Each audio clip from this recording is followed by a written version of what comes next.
Hi, Flat Cap Chef here, and today I'm going to introduce one of my guest Flat Cap Chefs who's going to cook some amazing fajitas for you. So I'll hand you over to Tilly. Okay, so I am the Flat Cap Chef's eldest daughter, Tilly. I am the most useless cook in the entire world, and the only thing I can make is fajitas. So this is fajitas for 4 people. We're a family of 5, but we're going to do 4. I use this old El Paso fajita kit because I'm cheap, and it's about £4, and I'm a student, so it works. But you can also make your own, such as this, which was made by the Flat Cap Chef himself. I'm going to choose to use the actual packs because it's a lot easier and it's so much quicker, like getting back from uni and societies and stuff like that. Okay, so the ingredients that you need for 4 people, we use 3 chicken breasts, and you cut them, slice them, a bit like that, which was pre-done. I don't know, I cut them like this because it's just easier. There's probably a better way to do it, but you cut them into tiny little thin slices. 1 chicken breast gets maybe 10 little slices in it. Could probably cut them a bit better. And I'm sure you could probably paint your nails better than I painted mine. You need to make sure your knife's super sharp always, obviously. And that your fingers aren't in the way, so your fingers are kind of down. I've been taught that from a very young age. There you go. And that can just be moved to the side and added onto the big plate in a second.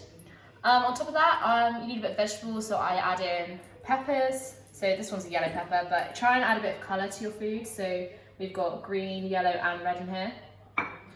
So just, I slice the pepper like that. And then chop them a little bit more. Keep your kind of fingers out of the way.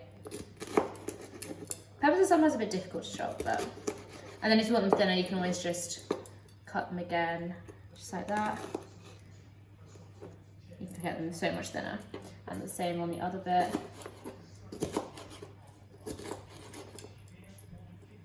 There we go, just move that to the side as well.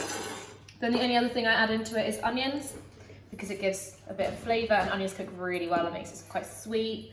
And I chop them like this. A lot of people chop them the other way, which is like this way. So it's kind of more into semicircles. But I chop it like this and then kind of do the best thing I can in terms of dicing, which isn't great. It's more of like a chop it in half and then quarters and another quarter and eighth and all that kind of stuff. And when you get to the end and it gets a bit tricky, I just kind of leave that bit to the side because there's quite a lot of onion already. Turn it around and just... Basically, I do this because it's so much easier.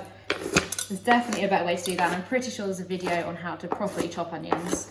But if you do it like that, you get a really nice small piece. It cooks super quickly. That's all you've got to do, basically. So if I just chuck that to the side over here. So then we go over to the hob, where we add in the chicken first, because the chicken takes a bit longer to cook, and you want to make sure that you're cooking the chicken. The oil would have been heated already. You need a hot pan. Move the chicken around. And then when it's kind of, you keep flipping around a bit, and when it's white on the inside is when you can start to add the actual sauces.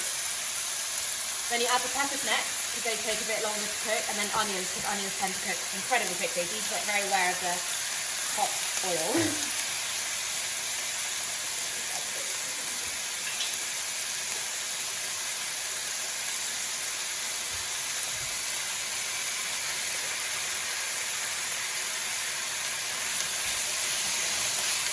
We'll add the peppers in as well. Make sure you're kind of flipping it over so that all the chicken will cook really quickly.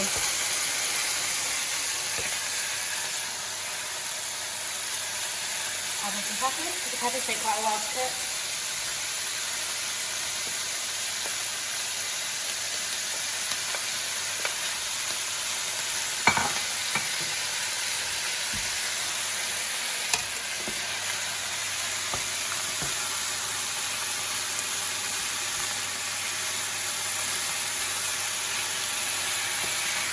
You can see how quick the chicken's cooking as well.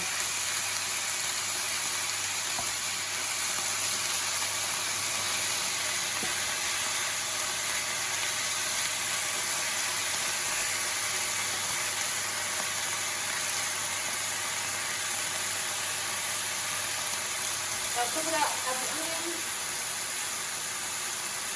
I'm not going to use all of this because it's quite a lot.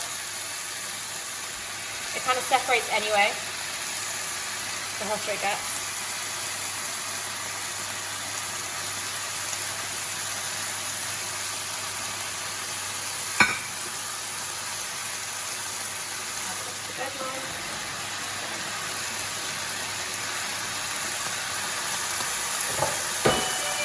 And then you just wait for that to cook. Wait for the chicken to cook, and then we'll come back and add the sauce in.